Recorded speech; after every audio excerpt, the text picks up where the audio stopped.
चीज़ें जो मैंने अभी बताई, एक तो हम स्टेटहुड चाहते हैं जम्मू कश्मीर में, फिर एक दोबारा हमें स्टेटहुड चाहिए।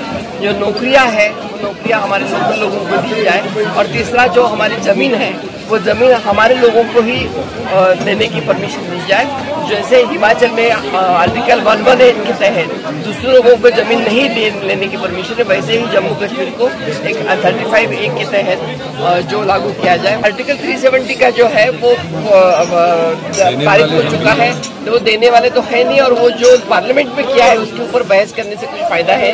लेकिन ये 3 मुद्दों को लेके हम जरूर मांग करेंगे। किसी में खुद ही कॉन्ट्रडिक्शन कर रहे हैं कि ये बेहतर हो गए, एक तरफ से बोलते हैं डीडीसी में चुनाव में हम अच्छे वोट ला पाए हैं, एक तरफ से बोलते हैं, और दूसरी तरफ ये बोलते हैं कि हालात बेहतर होंगे तो स्टेटहुड देंगे।